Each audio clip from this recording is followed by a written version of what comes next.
Les travaux de la semaine minière de la République démocratique du Congo se poursuivent à Lubumbashi dans le Haut-Katanga. Ce jeudi 15 juin 2023, la DRC Mining Week est entrée dans sa phase de traitement des sujets des fonds, notamment la sous-traitance dans le secteur minier ou encore l'épineuse question de la sécurité et le respect des droits de l'homme dans l'exploitation minière. Nous serons tout à l'heure en direct avec notre envoyé spécial Patrick Lumbala. Début ce jeudi 15 juin 2023 du test national de sélection et orientation scolaire et professionnelle sur toute l'étendue du territoire national. Pour le premier jour, il s'est agi de la culture générale et la mathématique, sauf que le coût des frais de participation à cette épreuve fixé par l'État congolais n'a pas été respecté par certaines écoles. Les détails suivront dans ce journal. Bienvenue à tous si vous nous rejoignez sur Ecofin Télévision pour vous informer. En principe, fin juin, les infrastructures devant abriter le 9e jet de la francophonie doivent être remises aux organisateurs de l'OIF. À un peu plus de 2 semaines de cette échéance, il y a encore quelques défis à relever sur différents chantiers. Le président Tshisekedi Tshilombo s'en est personnellement rendu compte après la ronde effectuée le mercredi sur le site du Stade des Martyrs et du Stade Tata Raphaël. Suivez. La ville de Kinshasa vit dans la fièvre de l'organisation très prochaine du 28 juillet au 6 août 2023 du 9e jeu de la francophonie. Sur ce, le président de la République, Félix Tshisekedi, a effectué une 3e visite des travaux des infrastructures de ces jeux qui supervisent les gouvernements et les comités d'organisation de la francophonie. Au stade de Martyrs, les ouvrages des différentes disciplines sportives seront livrés à la fin du mois de juin. Rassure Joseph Adjamé, ingénieur et directeur responsable des travaux à la Compagnie Générale de Construction. Nous sommes jusqu'à la fin. On peut, disons, à la fin de ce mois-là, on peut mettre les clés à la main. Aucun de retard, aucun de problème technique. On va visiter, on peut voir les parquets sur place, les chaises sont là, et les climatisations, et les VIP, et les carreaux, et les fenêtres. Même on peut regarder derrière moi, le façade du bâtiment, tout ça prête.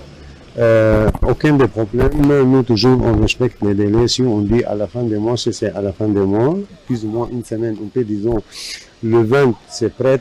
Outre les terrains de football, les complexes sportifs du stade de Martyrs vient de se doter du gymnase jumelé et stadium moderne de basketball, volleyball et d'autres disciplines sportives. Le chef de l'État a visité les différentes infrastructures sous les explications du numéro 1 de pied d'œuvre et du ministre des Infrastructures, Alexis Guizarro. Le président Tshisekedi a poursuivi sa visite au stade Tata Raphaël, un autre site choisi pour ce 9e jeu de la francophonie. Il est prévu à cet endroit les logements des sportifs. La visite s'est allongée vers les tribunes, les terrains et la salle au Munisport. Devant la commission Relations extérieures de l'Assemblée nationale, lors du 2e jour de son audition, le mercredi, le ministre d'État en charge de l'intégration régionale, Moussa Niamouissi, est revenu sur l'application et les suivis des accords sous-régionaux portant notamment sur la partie est du pays. Il a par ailleurs souligné la question de la réforme du système de défense de la RDC qui fait du chemin, bien qu'il reste beaucoup à faire. Tony Antoine Dibendila pour plus de détails. Débuté le mardi, l'audition du ministre d'État en charge de l'intégration régionale, Moussa Niamouissi, par la commission des relations extérieures de la Chambre basse du Parlement, s'est poursuivie dans la matinée de mercredi, autour principalement des questions relatives à l'application et les suivis des accords et conventions sous-régionaux portant sur l'Est de la RDC, ainsi que le placement des nationaux dans les organisations sous-régionales. Moussa Niamouissi a dénombré 27 questions dont la quintessence était axée sur les enjeux sécuritaires de la RDC au regard des diverses organisations régionales et sous-régionales dont la RDC est membre. Il a souligné que la situation géopolitique de la RDC, au cœur de l'Afrique, dans une région fragile, à l'équilibre instable, la contraint à disposer d'une armée qui soit à la mesure de son destin, l'État leader continental.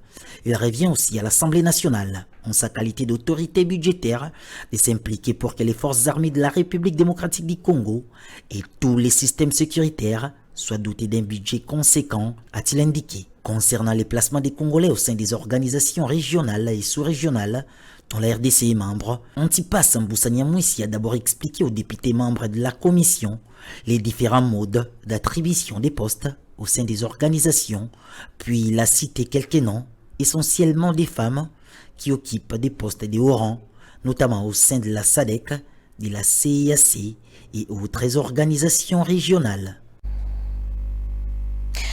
Après l'Assemblée nationale, la Chambre haute du Parlement vient d'adopter la loi sur la répartition des sièges par circonscription électorale pour les élections législatives, provinciales, municipales et locales en RDC. Le calendrier de la Commission électorale nationale indépendante prévoit la promulgation de ce texte de loi au plus tard le 15 juin 2023. Suivez. C'est à la veille de la clôture de la session parlementaire de mars 2023 que la Chambre haute du Parlement a adopté la loi sur la répartition des sièges par circonscription électorale pour les élections législatives, provinciales, municipales et locales. Bien avant ce vote, le vice-premier ministre de l'Intérieur, Sécurité, Décentralisation et Affaires coutumières Peter Kazadi a rassuré les élus de la tenue des scrutins même dans les provinces en proie à l'insécurité, dont une partie de la province du Nord Kivu et celle du Mai-Ndombe. Pour le patron de l'Intérieur, ce projet de loi est la dernière étape qui conduira la République démocratique du Congo vers les élections au mois de décembre 2023. À noter qu'après l'adoption de ce texte par les deux chambres du Parlement, le calendrier de la Commission électorale nationale indépendante prévoit la promulgation de ce projet de loi au plus tard le 15 juin 2023, ce qui permettra à la centrale électorale de convoquer dès le 25 juin de l'année en cours l'électorat pour les élections législatives nationales. En vue de vulgariser les réformes instaurées au sein de la présidence, Guilain Nyembo, directeur des cabinets du président Tshisekedi, a présidé le mercredi un atelier autour de ces réformes impulsées par Félix Tshisekedi. Elle se décline notamment à travers l'Agence pour le développement du numérique et la cellule de communication de la présidence.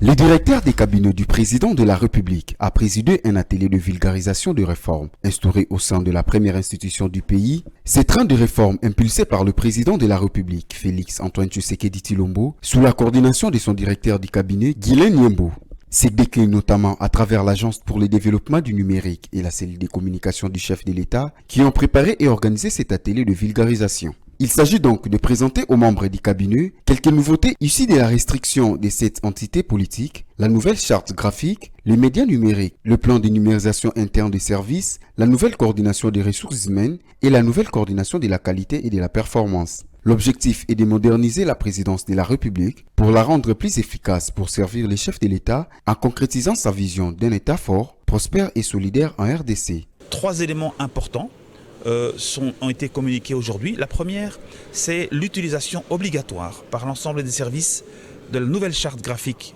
de la présidence de la République, qui est une inspiration de la déclinaison de la marque État que le gouvernement a adoptée en Conseil des ministres et qu'il convient pour aujourd'hui tous les services de la présidence d'appliquer. Le deuxième point, c'est les adresses professionnelles email présidence.cd qui seront obligatoires pour l'ensemble des agents de la présidence de la République pour les échanges de correspondance professionnelle. Toutes ces nouveautés seront implémentées et rendues obligatoires au sein du cabinet présidentiel via une note circulaire qui sera publiée prochainement par les directeurs des cabinets du chef de l'État. Autre titre d'actualité, la semaine minière de la République démocratique du Congo est à son 2e jour à Lubumbashi. Ce jeudi 15 juin 2023, la DRC Mining Week est entrée dans sa phase de traitement des sujets de fond, notamment la sous-traitance dans les secteurs miniers ou encore l'épineuse question de la sécurité et le respect des droits de l'homme dans l'exploitation minière. Cette journée s'est également déroulée sous la menace d'une marche de jeunes qui voulaient manifester son opposition suite à l'exposition des insignes LGBT lors de la première journée. Les explications avec notre envoyé spécial Patrick Lumbala. C'est terminé ici au Pullman Grand Caravia de Lubumbashi pour cette 2e journée de la DRC Mining Week. Une journée au cours de laquelle on a vu une implication tout à fait remarquable de l'institutionnel congolais. Le Premier ministre Jean-Michel Sama-Lukonde est venu ici sur place et il s'est entretenu avec les chefs d'entreprise des grandes entreprises minières, notamment la directrice générale de Glencore, celui des Kibali Gold et d'autres grandes entreprises minières. Le chef du gouvernement congolais l'a sûrement délivré un message notamment du respect de l'environnement. Parce qu'on va se rappeler qu'il y a quelques semaines, la ministre congolaise en charge des mines avait suspendu la production de certaines entreprises minières, suite notamment au non-respect de certaines règles environnementale ici en République démocratique du Congo. Au-delà de cette rencontre entre le Premier ministre congolais et les chefs des entreprises minières basées en RDC, il y a eu également des sujets comme celui de la sous-traitance dans les secteurs miniers en République démocratique du Congo. Et c'est le directeur général de l'ARSP, l'autorité des régulations du secteur de la sous-traitance en RDC, qui a délivré son message aux entreprises minières dans le chapiteau érigé pour la circonstance ici au Pullman Grand Caravia de Lubumbashi. Miguel Katem Kachal a exhorté toutes ces entreprises à ne pas aller en marge de la loi et à respecter la loi tout simplement en facilitant aux Congolais l'obtention de ces marchés prévus par la loi dans le cadre justement de la loi sur la sous-traitance en République démocratique du Congo. C'était une journée très enrichissante et les ateliers se poursuivent pour la troisième journée justement. Ça sera ce vendredi ici à Lubumbashi au Pullman Grand Hôtel ici dans la province du Haut-Katanga. Depuis Lubumbashi, Patrick Lumbala pour Ecofin Télévision. L'état des lieux et le fonctionnement actuel du secteur de la sous-traitance en RDC, voilà en substance l'essentiel de l'exposé du directeur général de l'ARSP qui était invité à intervenir dans une matinée scientifique organisée par l'Université de Kinshasa avec la participation des étudiants de plusieurs institutions publiques et privées de la capitale. Le commentaire est de Jonathan Bakele. Dans l'objectif d'emmener le fils et filles du pays à la maîtrise des méandres de l'entrepreneuriat et de la sous-traitance, et pour répondre au-delà des tout aux exigences de la vision du président de la République dans ces domaines précis, le numéro 1 de la sous-traitance dans le secteur privé en RDC, Miguel Katem Kachal, a été invité à l'Université de Kinshasa pour un entretien à cœur ouvert face aux étudiants de plusieurs établissements universitaires publics et privés réunis à l'amphithéâtre Léon de Saint-Moulin. Dans un premier temps, il a été accueilli par les comités de gestion de cet alma mater et la délégation de l'ARSP. Durant ces courts échanges, un bref aperçu historique de cette institution a été présenté, suivi par un mot sympa couché dans les livres d'or de l'Université de Kinshasa. Leçon d'après, c'est le moment fatidique attendu par des milliers d'étudiants qui, du reste, ont dû braver la fureur du soleil. Ici aussi, l'accueil réservé au DG de l'ARSP est simplement tonifiant. D'entrée de jeu, le mot de bienvenue du recteur de l'UNIKIN, le professeur Dr Jean-Marie Kayembe. À sa prise de parole, l'homme du jour a tout d'abord commencé par son discours d'exposé des motifs afin de circonscrire le cadre d'échange avec ses cadres universitaires. Ensuite, les étudiants présents ont eu simplement une occasion en or. Du haut de son expérience de plus de 15 ans comme entrepreneur, Miguel Katem Kachal a brièvement répondu aux centaines de préoccupations de cette immense assistance. Cette rencontre était une découverte satisfaisante. L'homme de la sous-traitance en RDC a par la suite été conduit dans une visite guidée des stands afin de découvrir les prouesses de certains étudiants déjà engagés dans l'entrepreneuriat. À la ligne de l'actualité, le test national de sélection et orientation sociale et professionnelle a démarré ce jeudi 15 juin 2023 sur toute l'étendue de la République démocratique du Congo. Pour le premier jour, il s'est agi de la culture générale et la mathématique, sauf que le coût des frais de participation à cette épreuve fixée par l'État congolais n'a pas été respecté par certaines écoles qui ont fixé le frais selon leur propre gré. Reportage. Plus d'1 million de candidats, dont 682 248 filles, ont répondu présents dans différents centres aménagés pour le test national des sélections et orientations scolaires et professionnelles sur l'ensemble du territoire national. Cette épreuve de TNSOSP a pour objectif principal d'orienter l'élève dans l'option adéquate par rapport à son aptitude. Ce test est réservé aux élèves de la 8e année, c'est-à-dire la cycle terminale de l'éducation de base. À Kinshasa, plusieurs élèves rencontrés et interrogés se sont félicités du déroulement de cette première journée et ont affirmé que les frais de participation ont varié selon les écoles. Ouais, l'examen c'était trop bien, c'était même meilleur que tous, je sais pas, mais pour moi c'était bien. Non, il n'y avait rien de difficile. À l'école, on n'a pas vraiment demandé beaucoup d'argent, mais on avait demandé juste 30 000 francs. Parce que tout était bien organisé, on était là à l'heure et on nous a donné de papier à l'heure. Au maximum, je peux faire 82. On nous a demandé 30 000. On a demandé seulement 21 000. C'est facile, du début jusqu'à la fin. On va faire culture générale et maths. On nous a donné des choses qu'on n'a pas encore étudiées, on nous a mélangé beaucoup de choses. Bon, on a trop travaillé, c'était difficile. J'ai eu mal à la tête, je suis sortie même. C'était un peu facile, Dieu m'a fait grâce et on a réussi. J'espère qu'on va réussir. Il faut souligner que ce test national fera 2 jours, soit du jeudi 15 et au vendredi 16 juin 2023. La pratique de la vente des uniformes en milieu scolaire continue de s'exercer officieusement, ce malgré les dispositions portant son interdiction, décriée à la fois par les parents et les vendeurs de ces articles. Cette pratique ralentit la vente et impose une forme de concurrence déloyale aux commerçants de ces tenues scolaires.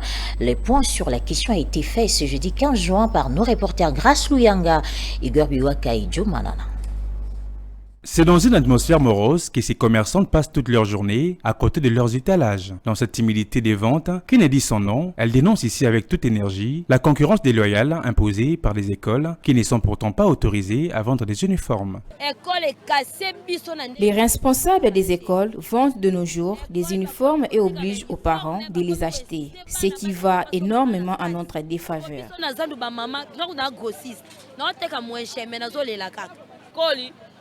Nous sommes contre cette pratique de la vente des uniformes dans des écoles. Cela ralentit la vente. L'occasion également pour le parent d'y revenir avec amertume. On se demande où nous aurons l'argent pour payer ces uniformes qu'ils nous vendent à des coûts exorbitants.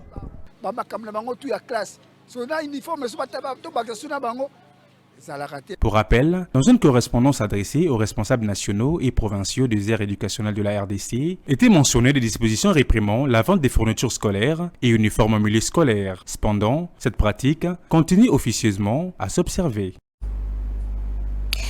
Et pour terminer, le secteur de la commercialisation des tissus à Kinshasa, comme d'autres, est buté à plusieurs défis, entre autres les taxes et le non-accompagnement de l'État. À ce sujet, un opérateur du secteur demande aux autorités congolaises de s'impliquer davantage en leur faveur. Il s'est exprimé ce jeudi au micro de nos reporters Betty Tanfumbok, Grace Luyanga et Joe Manana. Les tissus jouent un rôle essentiel dans le confort, le design, mais aussi la qualité de vêtements et accessoires en tissu. En République démocratique du Congo, les commerçants des tissus font face à plusieurs difficultés auxquelles nous fait savoir Roméo, l'un d'eux, et parle ici de ce que doit faire l'État congolais pour aider les opérateurs économiques nationaux. Il est cher parce qu'il faut qu'on fasse l'importation. Ces tissus sont des produits importés. Avec l'imposition de différentes taxes, c'est logique que les coûts de leur prix soient un peu plus élevés. Mais si l'État congolais s'engage à nous accompagner dans ces secteurs, ces coûts baissera. Mais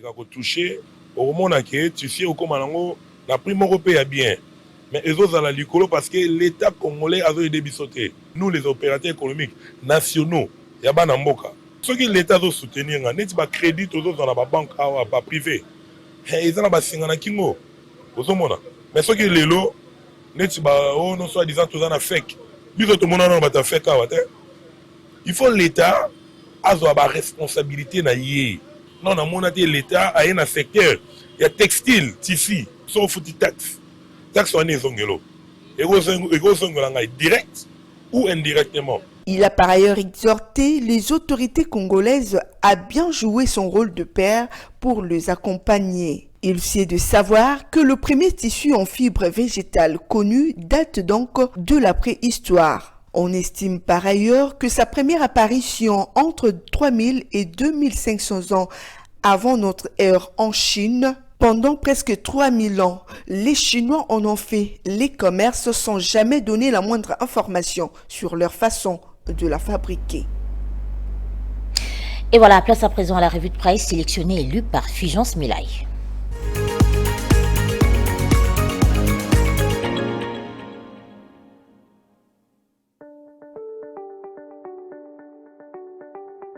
Bienvenue dans cette revue de presse sur votre chaîne Ecofin Télévision. Commençons avec les confrères de la prospérité qui écrivent dans la page numéro 4, avec la coordination du COREF, Afritac Centre, les pays membres s'engagent à honorer leurs contributions financières.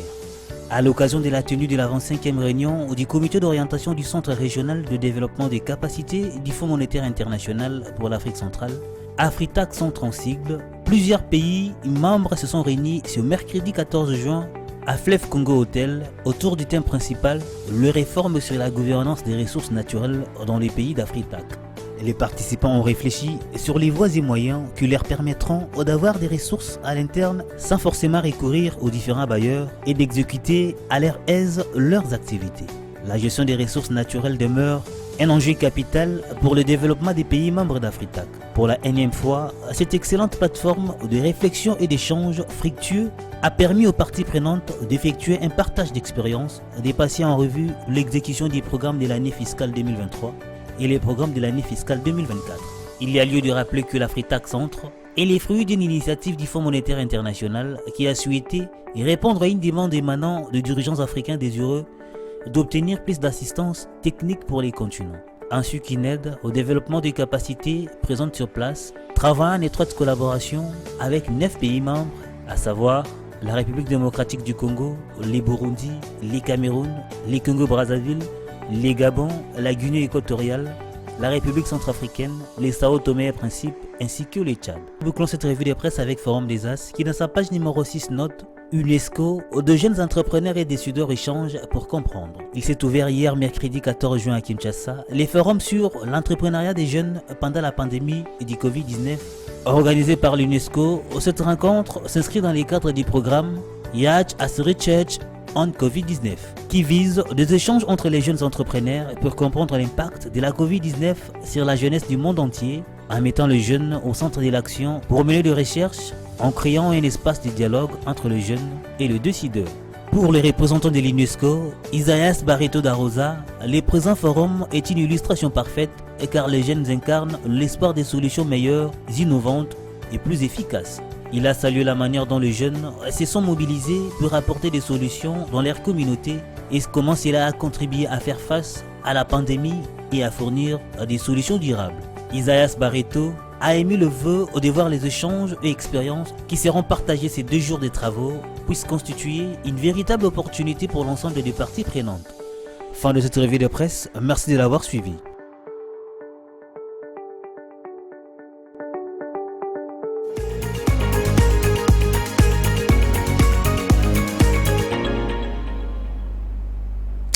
Si vous nous avez pris en cours de diffusion, mesdames et messieurs, voici les grandes lignes de ce journal. Les travaux de la semaine minière de la République démocratique du Congo se poursuivent à Lubumbashi dans le Haut-Katanga. Ce jeudi 15 juin 2023, la DRC Mining Week est entrée dans sa phase de traitement des sujets des fonds, notamment la sous-traitance dans les secteurs miniers ou encore l'épineuse question de la sécurité et le respect des droits de l'homme dans l'exploitation minière. Vous avez suivi les détails dans ce journal. Et puis début ce jeudi 15 juin 2023 du test national de sélection et orientation scolaire et professionnelle sur toute l'étendue du territoire national. Pour le premier jour, il s'agit de la culture générale et la mathématique, sauf que le coût des frais de participation à cette épreuve fixé par l'État congolais n'a pas été respecté par certaines écoles. Une information que vous avez suivie dans ce journal. Et voilà, c'est par ici que nous baissons les rideaux de ce journal, mesdames et messieurs. Merci à vous de l'avoir suivi. Les informations continuent sur nos différentes plateformes, Facebook, WhatsApp, Twitter, Instagram, YouTube et surtout TikTok.